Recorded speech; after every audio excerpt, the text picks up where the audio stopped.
കൻവാരിയഗ് എന്നറിയപ്പെടുന്ന ശിവഭക്തർ ഗംഗാനദിയിൽ നിന്ന് പുണ്യജലം കൊണ്ടുവരാൻ യാത്ര ചെയ്യുന്ന വാർഷിക തീർത്ഥാടനമായ കൻവാർ യാത്രയിൽ ഓരോ വർഷവും ദശലക്ഷക്കണക്കിന് ആളുകൾ പങ്കെടുക്കുന്നു. ഉത്തർപ്രദേശിലെ മുസാഫർനഗർ ജില്ലയിൽ പോലീസിന്റെ പൊതു അറിയിപ്പ് നടപ്പിലാക്കുന്നത് നിരോധിച്ചുകൊണ്ട് ജൂലൈ 22-ന് സുപ്രീം കോടതി ഉത്തരവ് പുറപ്പെടുവിച്ചിരുന്നു. കൻവാർ യാത്രയുടെ വഴികളിലെ കടയുടമകളോടും കച്ചവടക്കാരോടും ജീവനക്കാരുടെ പേരിനൊപ്പം അവരുടെ പേരുകൾ പ്രദർശിപ്പിക്കാനുള്ള നിർദ്ദേശം സുപ്രീം കോടതിയും തടഞ്ഞിരുന്നു. ഹിന്ദു ഭക്തർക്ക് ഹിന്ദു ഹോട്ടലുകളിൽ നിന്നും മാത്രം ആഹാരം കഴിക്കാൻ സാഹചര്യമുണ്ടാക്കണം എന്ന വാദവും കോടതി തടഞ്ഞിരുന്നു.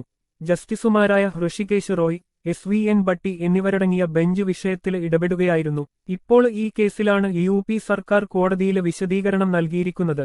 പേരുവിവരങ്ങൾ എന്തായാലും ഈ വഴികളിലെ ഒരു വിഭാഗം വ്യാപാരികൾ പ്രദർശിപ്പിച്ചു തുടങ്ങി. അതായത് ഒരു വിഭാഗം സർക്കാർ ഉത്തരവിനെ എതിർക്കുമ്പോൾ മറ്റൊരു വിഭാഗം ഉത്തരവ് അനുസരിച്ച് കട ഉടമകളുടെ പേരുകൾ പ്രദർശിപ്പിക്കുന്നു. പേരുകൾ പ്രദർശിപ്പിക്കുന്നവരോട് അത് ചെയ്യരുത് എന്ന് കോടതി വിധിയില്ല.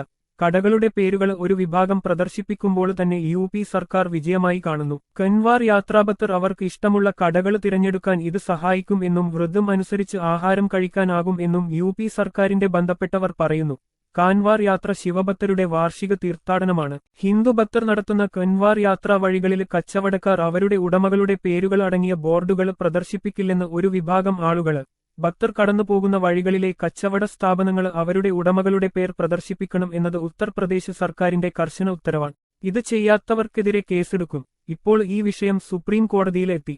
ഒരു വിഭാഗം ആളുകൾ പറയുന്നത് ഇത് മതപരമായ വിഭാഗീയത ഉണ്ടാക്കുമെന്നും പേരുകൾ പ്രദർശിപ്പിച്ചാൽ കൻവാർ യാത്രയിലെ ഭക്തരിൽ കടകൾ തിരഞ്ഞെടുക്കുന്നതിൽ വിഭാഗീയത ഉണ്ടാകും എന്നുമാണ്. ഞങ്ങളുടെ ബിസിനസിനെ ഇത് സാരമായി ബാധിക്കുമെന്നും കച്ചവടം പൂട്ടും എന്നും പറയുന്നു. എന്നാൽ കട ഉടമകളുടെ പേർ എഴുതി വച്ചാൽ എങ്ങനെയാണ് കച്ചവടം പൂട്ടുക എന്ന് UP സർക്കാർ ചോദിക്കുന്നു. കൻവാർ ഭക്തർക്ക് മതപരമായ വ്രതങ്ങളുണ്ട്. വ്രതശുദ്ധിയോടെ തയ്യാറാക്കുന്ന വിഭവങ്ങൾ അവർക്ക് ലഭ്യമാകണം. ഹലാല് ഭക്ഷണം അവർക്ക് പാടില്ല. ഹലാല് ഹിന്ദു മതവിരുദ്ധമാണ്. കൻവാർ വ്രതക്കാരുടെ വിശ്വാസങ്ങൾക്ക് എതിരാണ്. ഇതൊക്കെ തിരിച്ചറിയാൻ കച്ചവടക്കാർ ഉടമകളുടെ പേർ എഴുതിവെക്കണം എന്നും UP സർക്കാർ പറയുന്നു. കൻവാർ യാത്ര വഴിയുള്ള കടയുടമകൾ തങ്ങളുടെ പേരുകൾ പ്രാധാന്യത്തോടെ പ്രദർശിപ്പിക്കണമെന്ന നിർദ്ദേശത്തെ ചോദ്യം ചെയ്യുന്ന ഹർജികളെ ഉത്തർപ്രദേശ് സർക്കാർ ശക്തമായി എതിർത്തു. സമാധാനപരവും ചിട്ടയായതുമായ തീർത്ഥാടനം ഉറപ്പാക്കാനാണ് നിർദ്ദേശം പുറപ്പെടുവിച്ചതെന്ന് സംസ്ഥാന സർക്കാർ സുപ്രീം കോടതിയിൽ നൽകിയ വിശദമായ സ്റ്റേറ്റ്മെന്റിൽ UP സർക്കാർ വ്യക്തമാക്കി.